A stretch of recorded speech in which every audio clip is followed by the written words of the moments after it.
Welcome back to the Crash-dash-a-thon. Now, straight out the gate, we have something to admit here. We messed up our audio a little bit, so actually we're not playing while we're talking this week. We have already played, and we're going to show you some of the footage, and then we're going to have a nice chat while we go over this. Right now, you're probably wondering, hey, why are we just sitting here on the high road, not doing anything? Which, by the way, the high road. But this is why we're here, because my character right now, on the left, is about to do a little animation and got himself a life. Oh yeah, I remember this. I just thought that was kind of cool. Seems like years ago. So I wanted to keep that in there.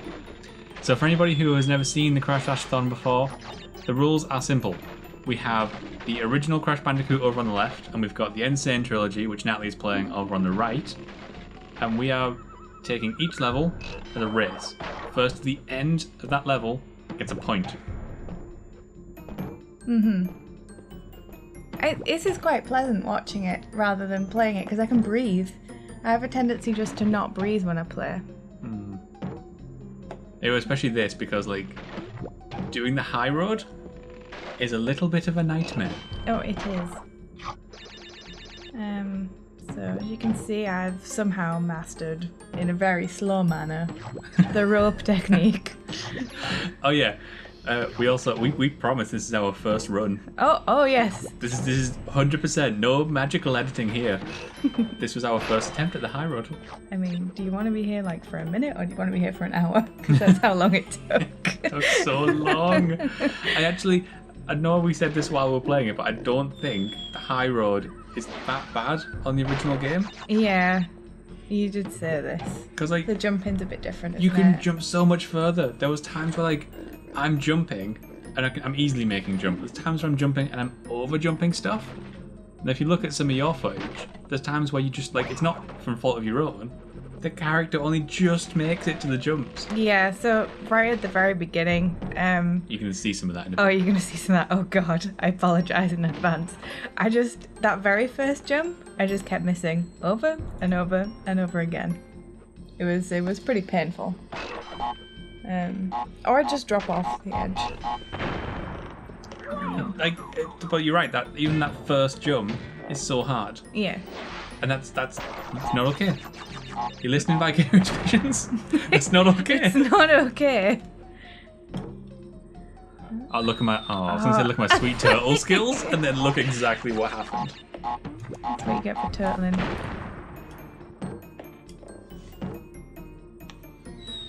You a dirty cheat up on the ropes. I'm not a dirty cheat. You a dirty cheat up on the ropes. Oh, is it cheating?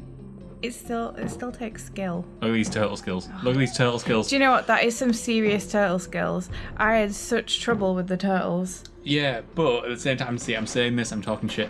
The turtles aren't that hard on the original again, because like you can overjump it easily, so you can maneuver yourself to where you want to be. On the NSane Trilogy, you had it so much harder because like you've got to be exactly precise. And look at this glory. Look at this. Look what's about to happen. Oh no. Oh yeah! Oh yeah! Oh yeah! You won! I won! Thank you. Thank you kindly. Yeah, I make it eventually. Yeah, I was gonna say, to be fair, I know in previous weeks, like I cut out some of the stuff where normally one of us wins, and then I kind of cut it there because the guys don't want to see too much. But you had a decent run, so I actually left most of yours in. It was slow though. I really. Double down on those turtle tortoise tactics. But for anyone who's never seen this before, Natalie's using the rope trick, which is in the original. You tried to use the rope trick. It's not always successful. It's a bit dangerous. Yeah, sure. The rope trick's in the original. Look at those turtle skills. Turtle skills. I wish I could say it was first time. And if you get stuck on this level, use the rope trick. Now, yeah, I'm just proud that I made it. Coco's fear afterwards. Look at her. She's traumatized. Because what's about to happen. Roll montage. Oh no. Roll montage. Oh god. I don't know if I can bear to watch this.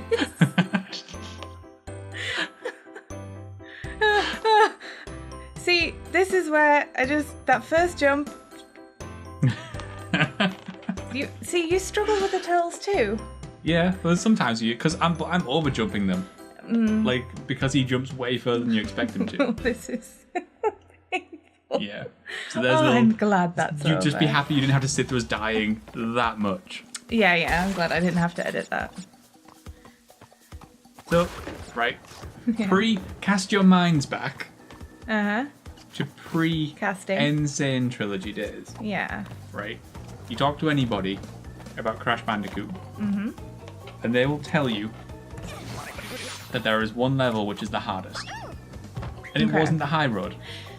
No, I do remember it being traumatically difficult, but that's, as a child, I wasn't the best. See, I never had that problem when I was a kid. I mean, like, it took a while to get used to it, and especially trying to get the gem was a pain in the ass.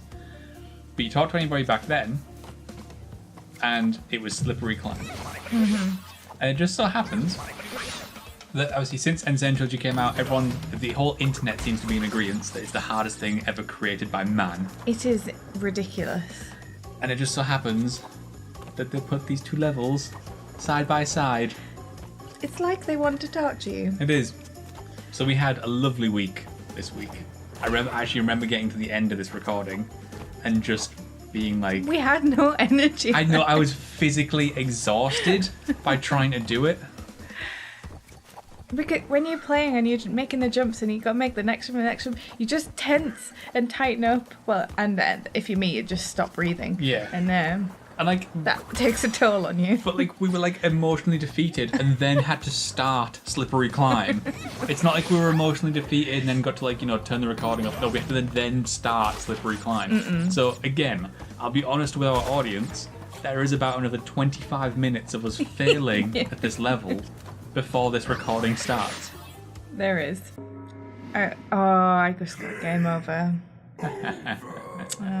That's one of many in this level. This is because you came into this level without preloading the save. Oh, yeah. So you had 3 lives, something like that. To be fair, that put me on the same sort of par as you. But we all know I like to die a little bit more. Because you're just that emo. I'm just that emo. So I don't know what I'm doing right now. You're not loading it? I was just stood there, tapping my feet.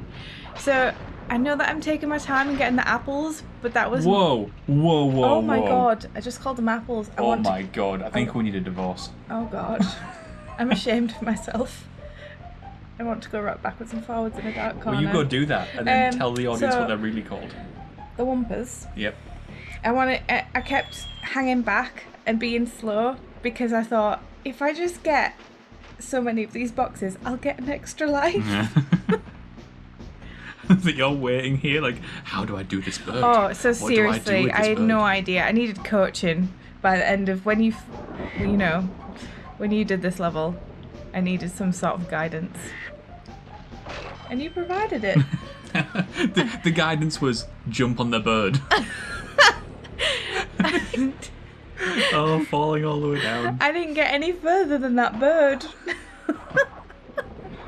Not to ruin the surprise ending for everybody. What are you talking about? You definitely finished this level. I definitely win. See, when you get to this point where I'm over on slippery climb, I took that third bonus round. I was like, do I take it? I was like, it's gonna kill time. I know you're behind a little bit. A little bit. Even if you weren't, it was worth it because going into the bonus round acts as a checkpoint. Oh, does it act as a checkpoint in the old one too? Yeah. That's cool. So it acts as a checkpoint. I think I do die, God. so I found out. I was like, I'd definitely use this as a checkpoint. But it's worth it. But yeah, die straight away, the first jump afterwards. Good job, you got it. I was so defeated. I'm not sure how I got that far, to be honest. Well, defeated from the high road on. Yeah. And these goddamn birds. Yeah. The birds are a bit tricky, but there's this bit here where it's getting towards the end. I'm like, last guy, don't fuck it up. Do not die here. And then I get hit by him. But you had a mask. I had a mask, and I was like, thank God, because otherwise that was way back to the checkpoint. So, okay, good. We cut out my epic failures there. Yeah. And then a little bit of Coco messing about here. I think she takes a call. I think she takes a call. She's got stuff to do, and we just left her hanging around. Bloody calls. The last level that we're going to do today is Lights Out. Yeah. Which, like, I think we were saying this before. The design of it is okay. Yeah. Like, the idea of using the Aku Aku mask as a light source is cool. Until you run into something by accident. Yeah, and then you kind of realise that actually he's still acting like Aku Aku as well. And if you hit something, he's going to disappear, plunging you into darkness. And he's on a timer. Just like you have no idea of like knowing how long this timer is.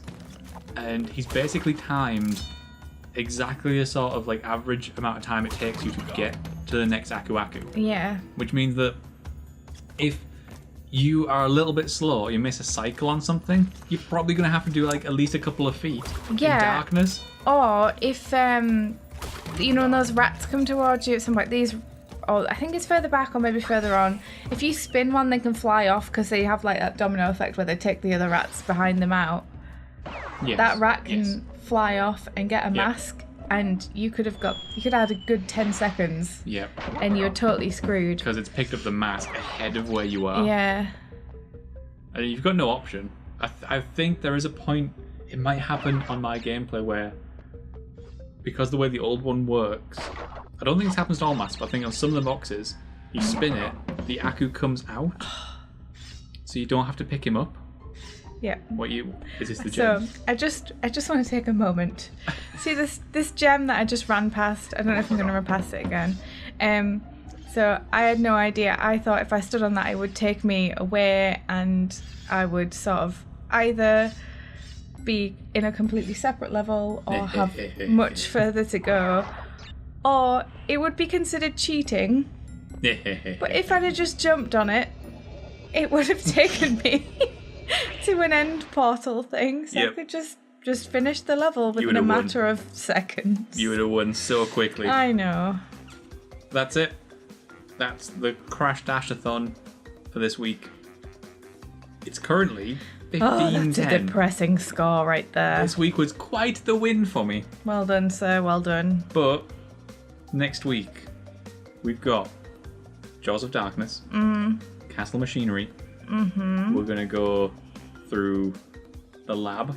We're going to go through Embryo. And we're going to do Cortex all in one, because what's happening on Saturday is this game, or Crash Bandicoot, the original Crash Bandicoot, turns 20 years old. 20 years old. 20 years old. Wow, that's just a wee bag. So this Saturday, you can tune in for the grand finale of the Crash-dash-a-thon, when Natalie needs to win every single level.